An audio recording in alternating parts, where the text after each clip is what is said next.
Okay, I think we're live. Hello, and welcome to another episode of the Rapid Agency Growth Podcast, where we talk about how you can grow your agency, your digital marketing agency, your social media marketing agency, your creative agency rapidly by signing high ticket clients predictably and consistently. Now, if you are watching this episode outside of our Facebook group, make sure to find the link above or below this video or go to smmamastermind.com, especially if you're in the agency community and you want to network with 3,000 plus other like minded individuals.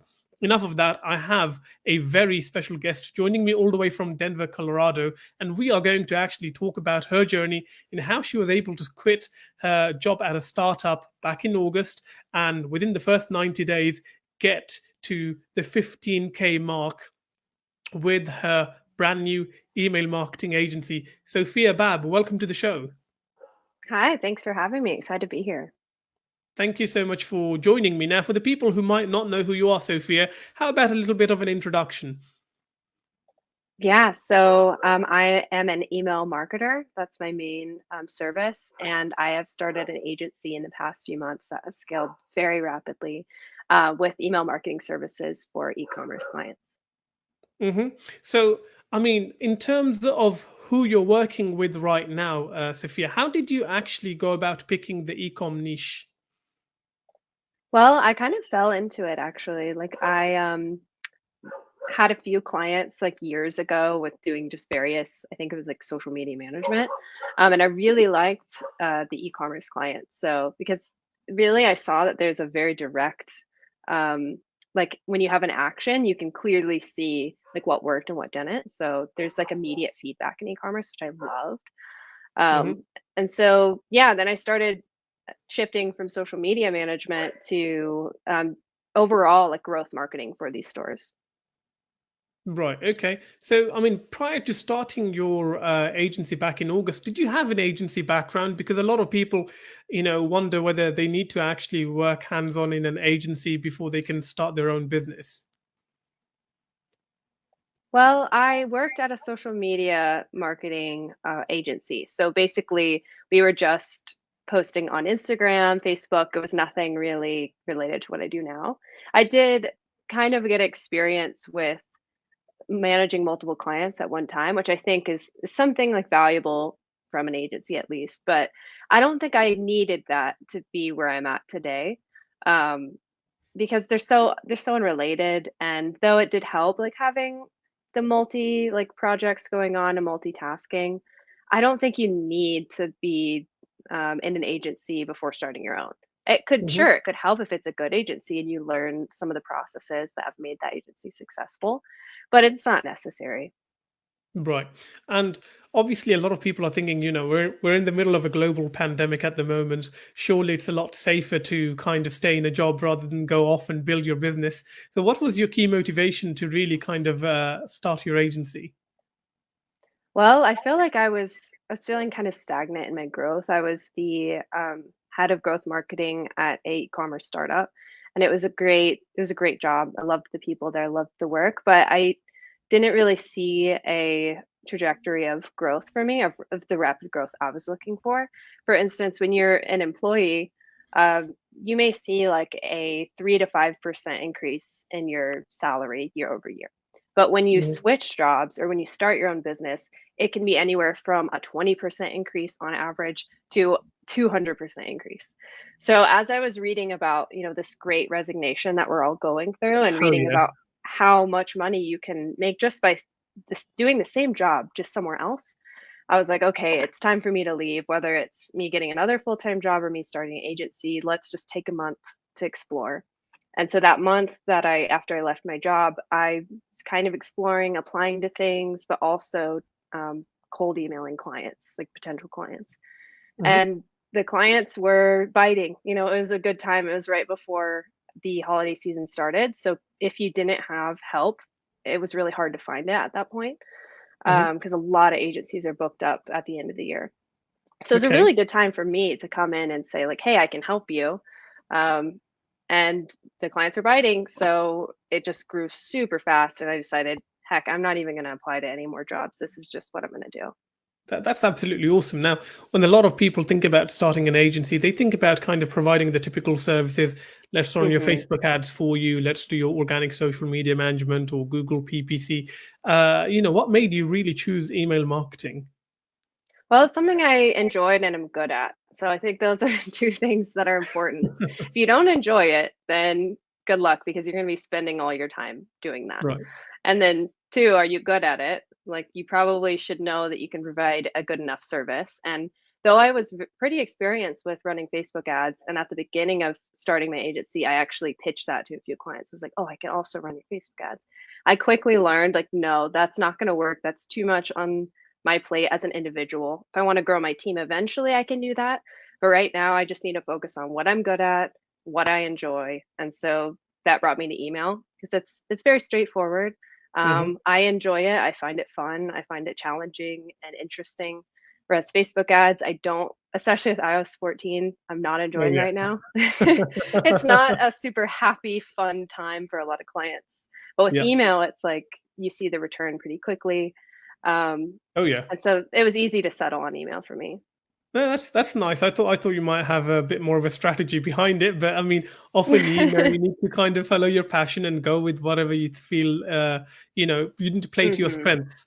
I suppose so. It's great to kind of hear that. So you've been on this journey for coming up to 3 months now. Let's dive a little bit into what that 3 months looked like. Your first 30 days. What were you actually doing? And how much progress did you make in your first 30 days? So, being completely honest, my first 30 days were very, very slow, like scarily slow, because I had quit with a couple clients on retainer.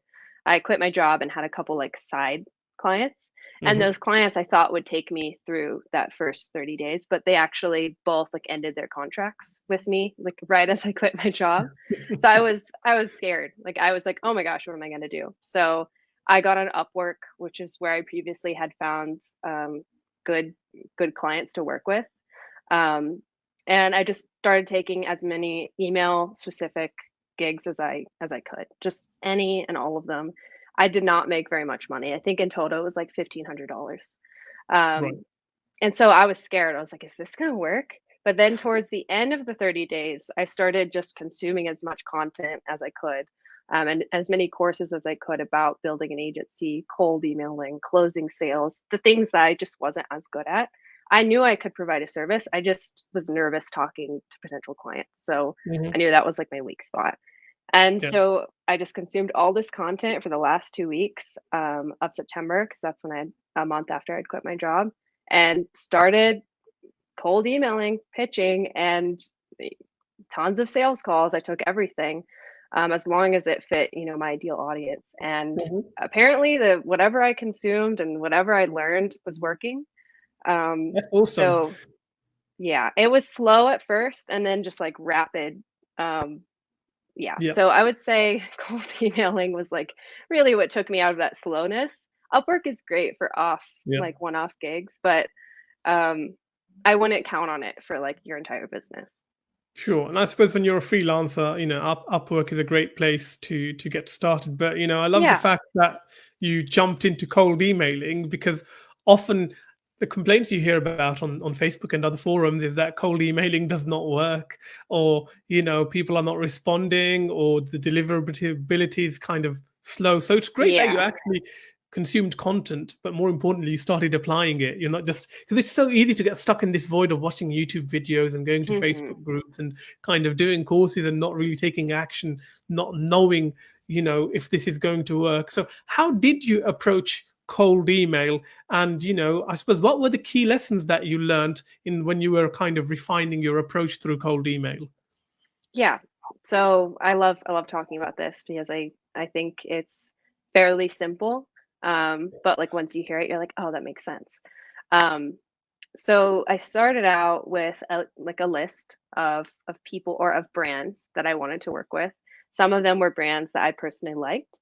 Some of them were brands that I had seen Facebook ads in my feed or Instagram ads, because that gives me a signal that they are targeting me as their audience, that they have a budget to work with. Um, and so we're probably a good fit since I understand their target audience. And then I searched through LinkedIn. I searched through whatever way that I could to find the founder's name. I would use their name and then attach it to whatever their store is. So shopblank.com, I would just say, okay, the founder's name is Dan. It's Dan at shopblank.com. Sometimes that works, sometimes it doesn't. Most of the time it does. Right. And so that's how I would compile my list of emails. It's just like find the founder on LinkedIn, find the founder's name, find his email, make a list to reach out to. And then I would refine the list so that I made sure everyone on the list actually matched who I serve. I don't serve just any e-commerce business. I specifically try and work with sustainable or purpose-driven brands. So, for instance, they need to have a give back element or they're eco-friendly, something of that type. So, really refining that everyone on the list met who I like to work with and who I want to work with. And then I went through and tried to find something personal about the founder that I could mention in the cold email. So it wasn't like a copy paste email. Like, sure, Right. parts of it were copy and pasted, like maybe the call to action of like, here's my calendar to book a time. But every single email, it honestly took a lot of time because I was finding something personal about them, whether it was a podcast they were on or something to mention. And every time I did that versus the emails where I didn't have something personal, it just made a huge difference. Almost every Mhm. time that I sent something personal, like a real human, someone responded. But if I was robotic, then it's like I was just another person in their inbox. So I Yeah. think remembering that the people you're talking to are real people and really making an effort to like talk to them like a real person can make a huge difference. It does take just a little bit of research, but genuinely it's going to work better for you.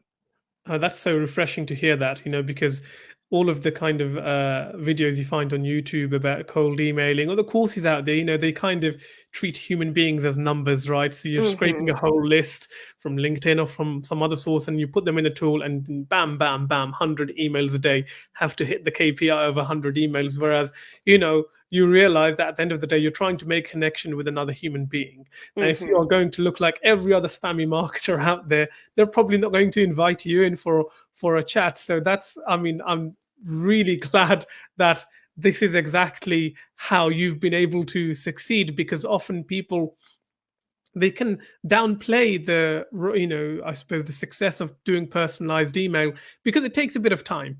Yeah. You can send 100 emails quicker than you can send 10 emails that are personalized. So in terms of your, I suppose, KPIs, assuming you kind of kept Mhm. track of KPIs, were you aiming to email a certain number of people per day, and what kind of response rate were you actually getting?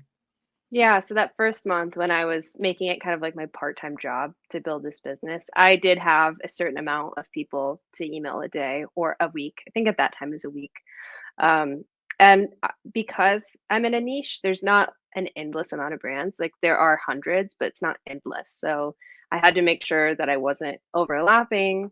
Um, and I think the list generally was around like 10 people or 15 people like at a time. If I was going to spend a solid like 4 hours writing these emails, then I wouldn't be able to do more than like 10 quality emails. So from there, I mean, I started that the second week of September. So just thinking like I probably only sent about 30 to 40 emails total. Like I didn't send that many.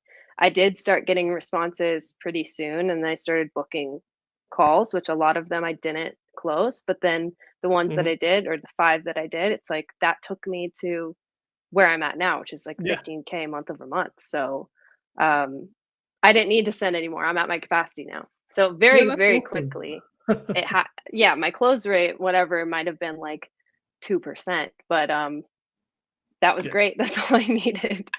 Well, no, absolutely. Because I mean, you see a lot of people, especially in Facebook groups, that are trying to build an agency for 6 months, 12 months, and they don't get to that magical six Mhm. figure run rate as quickly as you have. Whereas, you've taken the kind of, I suppose, if you're looking at the advice being given out by gurus and forums and whatnot, you've taken the unconventional steps of actually, Mhm. taking it slow, doing things one by one, which, to be honest, if anybody else was building a real business, that is exactly how they would do it. They would go out, they Yeah. would network, they try to build their connections. I think what I find, especially on with the internet marketing crowd, is we are after instant gratification. We're after minimal inputs and massive outputs, and we often Hmm. lose sight of business fundamentals. So it's really, really refreshing to hear from someone who's actually doing what is good business practice and really succeeding there. Now,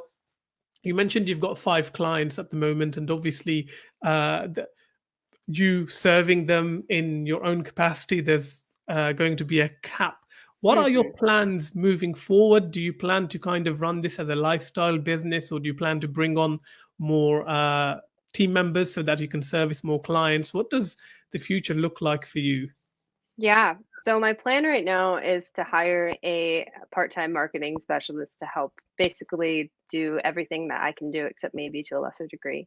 And then I want that person or maybe another position to grow to a full-time. Um, And I'm hiring right now, like I'm interviewing people like as we speak. Like I have a couple later today. So that's the plan because I want to keep it so to make sure that like as the owner, I am able to focus on getting more clients, closing, creating a good culture. Like I love leadership. I love like nurturing people's careers. So I want to focus on that. I'm always happy to be part of the client accounts, but I don't want to be as Hmm, in them as I am right now. Like I'm doing everything, and I want to scale back on at least in my responsibilities. Um, and the plan is to create a business, whether it's small, maybe 1 to 5 people, that gives our workers a more than living wage. So it's um, I want to feel good about like who I'm sure. working with and giving people. It feels really good to hire, doesn't it? Of course, It of feels course. good to You're just like creating create opportunities, jobs. you know, Yeah, it feels especially, awesome. And so I want to especially in make this sure I'm doing market. it the right way. That, Exactly. and that's living So by that's your the ethos, plan. because you want to work for sustainable brands, and obviously, Mhm. you want to be paying a living wage to your employees and making sure that, I suppose you are helping them in a sustainable, in an ethical way as well. So kudos to you for Exactly. that.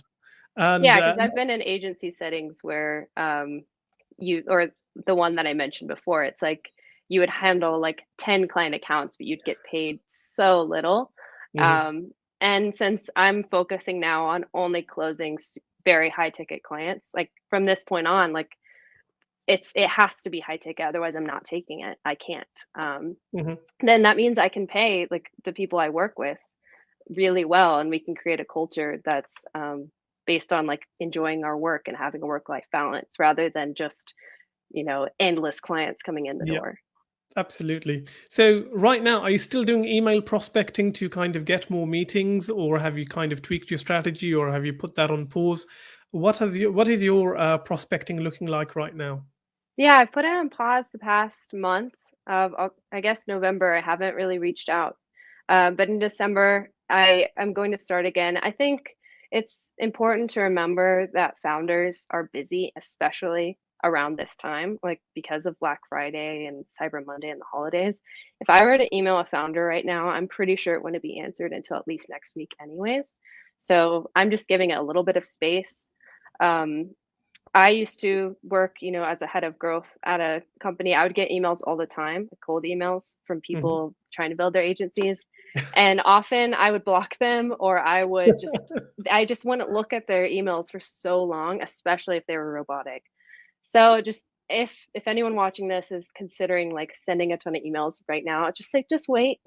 It's really Yeah. busy and it might be falling on deaf ears anyways. So December and January, I think, are awesome times for agencies because when I was hiring in e-commerce, that's when we were looking for people. It was like the Yeah. first of the quarter, the new year. And so knowing that, I'm kind of betting that that will be a better time than right now. And that's a great tip Hmm. there. Now, when you were doing your email outreach to land your 5 clients, how aggressively did you need to follow up with people, or were they quite quick in coming back to you after your first email? So, keeping it real, keeping it human, I didn't want to be like aggressive. I didn't want to bother them. But if it was someone that I really liked and I'm like, okay, I saw their emails, I think I could do better. I think that I can really help them. Then I would reach out again, maybe after 3 to 4 days, asking, hey, did you see this? Um, but generally, if you're picking people that are in your niche and you're speaking to them as a human, it won't go too long without them answering. I think a week, like let's say 4 to 7 days, if they haven't answered, then it's a good time to follow up. If it's 1 to 2 days, that I think that's a little bit too soon, at least for me in my Yeah, experience. That's when I would block people. Is when they're that's constantly harassment. pinging me. I'm like, I haven't even read your first email. Um, so yeah, I think 4 to 7 days is when I would follow up if they didn't answer at that point. That's great. That's great. And I hope this content is serving as inspiration for people that actually, you know what, you don't need to kind of go and follow the blueprint or copy and paste systems of others, that you can chart your own path and be successful doing Hmm. it. You touched upon high ticket clients, and I think, signing a high ticket is so important, especially when you're looking to grow your team. And more importantly, I think it gives you that room to be able to service your clients Hmm. at a higher level, because often as humans we feel like if we're being paid $5 or $10 an hour, we're not going to put in the effort as when we know we're being paid our worth. When you were pitching your pricing to your client, how did you, I suppose, set up your pricing, and did you encounter any pricing objections from your clients? So honestly, I was approaching pricing in a way that I wouldn't recommend at first. And I'll share Right. that just so that if anyone else is doing that, that maybe they learn something and kind of change their strategy. But at first, I was pitching price based on what I thought the client could pay. So for instance, if they mentioned, oh, we have a small budget, then I would pitch lower than what I actually wanted. And that is a recipe for just dissatisfaction, and just it just doesn't work. So I have now stuck with a solid price for every single client. And if they can't meet that price, then I don't work with them. Like it's Right. just not going to work for me. It's not going to work for them. Maybe in some cases I might give a discount to the first month, for instance, but very rare. So Mhm. yeah, at the beginning, yeah, people will say, no, that's out of my budget, and that's okay. If it's Yep. someone you really want to work with, try and think of like a payment plan system or a discount off the first month, something like that. But generally, it's a sign that they're not right for you. And now, if you're charging, let's say, $10,000 and you've never had like any experience in this area, Of course. maybe you should lower your price to start just to get some experience on the table and get some case studies. Yeah.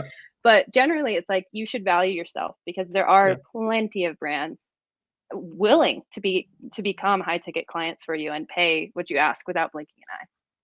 And speaking about experience, do you have your prospects or your clients asking you about your experience, or asking you for references or case studies or anything like that? Yeah, so actually, this is not a rule, but it's something that I've kind of found to be somewhat of a red flag for clients, is if they're asking you for like a reference or your resume or things that like as if you're a job candidate, then generally they don't book with me, or they haven't historically. And they're not very fun to work with, because they're not Yeah. trusting me that I'm an expert, that I know what I'm doing, because I'm not a job candidate. My agency is a service for them. Like, we're partners in growth. I am not their employee. I'm not working for them. Like, we're working together. Yes. Um, and so it's a good reminder, like if someone asks you for a case study, great, that's normal. Someone asks you for maybe some KPIs that you achieved with the brand, specifically to the service you're doing, great. But if they're asking for things like a reference or a resume, for instance, things Mhm. like a job candidate, then they Right. may be micromanaging. And if it's a really good client, a really big client, they just want to be quick and hire someone fast and get their growth happening like right now, and they're Mhm. smart about it. So those are the clients you should look for. If they're being very micromanaging, it's just, I found it can be a red flag. Yeah, no, that totally makes sense, and I totally agree with you there from my own experience as well. People who just go too deep, usually they just be the pain in the butt clients who don't Hmm. trust you or your judgment, and they just see you as a service provider rather than a partner in their Exactly. business growth. Now, um, when you're setting the expectations, because it's so important to obviously set the right expectations and not promise them the moon from day one. How do you set the right expectations? Do you set it based on ROI? I mean, how do you kind of set the scene for what your clients can, uh, I suppose, get from you? Yeah, so I start with an audit first off, and this is when we've already signed. So the audit is basically looking at everything that they do or they have done with email, and then going through it and making sure that I'm seeing all the opportunities. And 9 times out of 10, there will always be an opportunity I can help with and can clearly say, I think we can push this higher. It varies brand to brand, especially if the clients you work with have varying revenues or monthly revenues. If you have a brand that's like a $5,000 a month revenue and one that's $100,000 a month revenue, they're going to be very different goals. So I'm going to I can't promise them the same things. I have to do it based on their business and where their opportunities are. Now, for Yeah. pitching and in a sales call, um, it's not really like a promise of, oh, I guarantee you I can get $10,000 tomorrow, because I can't. I have to look in their data. I have to see where they're at right now. So more so it's me explaining and asking them questions about where they need their help, how I can help them, and then going from there. So I stray away from promising hard numbers. So I suppose, what's the bait there? What gets them to bite? Is it just a general interest in exploring email marketing, or is there like a juicy kind of a promise or vision that you Yeah, sell, I suppose? I think generally, especially right now with iOS 14 changing the game, e-commerce clients are looking to other channels for growth, other than just paid. And right Hmm. now, retention is king. Like, you have to, once you acquire a customer, making sure that you're getting the most lifetime value out of that customer as you can is super important right now, and it's extremely cost effective. So I think right now, like, it's a particularly good time to explain to these business owners, with email, you've already acquired these customers. Like, all you're paying for is the cost of my service. Yeah. And most of the time, you're going to be making more than what you're paying me back from email. Like, almost certainly. Otherwise, why would you hire me, right? Hmm. Um, and so that's a good explanation, at least that I found to be helpful in illustrating this with clients. And then two, I think it's very often neglected. Like, retention is an afterthought, and the forethought is, let's just acquire a customer. Let's run Facebook ads. Let's get as many customers in the door as we can, which is Hmm. necessary in growing a business. But then the thought of, okay, now what are we going to do with our big email list? Or how are we going to follow up with these customers who have churned? I have found so many brands, even doing millions of dollars in revenue a month, they don't even, some of them don't even think about retention. It's all Yeah. about acquisition. So there's a ton of Interesting. opportunities in this field. I mean, that's an awesome tip there. Now, Sophia, I only booked you for half an hour, and you've been very generous with your time. I know you're so busy. So, final question for you really is: if someone is watching this and they're quite inspired, what's the best advice you can give them about kind of taking the leap of faith and going all in? Yeah, so I'll start with one more practical tip and a second more inspirational tip. So Sure. one more practical is just know your audience, like really know your niche, know who you want to serve, know who you enjoy serving. If you want to serve, let's say, plumbers or people who do like manual labor, just Yeah. make sure you're okay talking to plumbers all day, or like that type of person, because if you find that is your niche, you're going to be talking with those people all the time. So for Hmm. me, if I'm talking to granola hippies because they all love sustainability, I have to like talking to them, and I do. Oh, I So love make sure you know that. your audience, because they're going to define your day and the types of people who surround you. And also that will help your cold emailing, is just really knowing who you serve and who you can help. And then two, as an inspirational point, value yourself. I've met so many freelancers, and even myself just a few months ago, who are afraid to charge what they actually want, or to charge the number that would actually satisfy them and help them feel motivated to deliver a good product or service. So just charge what you think you're worth. And sometimes it's easy at the beginning to think your worth is less than it actually could be, and it's scary, but you'll get used to it. As you get used to saying the words, this is how much I charge, this is my price, it's firm, it'll become like, it will become second nature. That's awesome. That's awesome. I mean, these are great tips there. Now, if you are watching a replay of this live stream and you have questions for Sophia, please drop them in the comments, and I'm sure she'll come back and help some of you out there. But Sophia, if someone wants to reach out to you or connect with you, where's the best place for them to find you? Where do you like to connect with people? LinkedIn is great. My name on LinkedIn is Sophia Bab, or you can email me at sophia@ingoodlight.co. Awesome.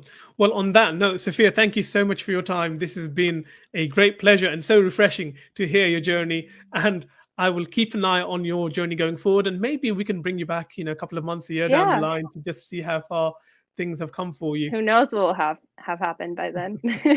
Awesome, awesome. So for those of you viewing right now, I know there's a couple of viewing. Drop your likes, drop your hearts, drop your comments, drop your appreciation, and finally, if you're not in our Facebook group, make sure to join. Go to smmamastermind.com, especially if you're looking to start or scale an agency to six figures and beyond in 2022.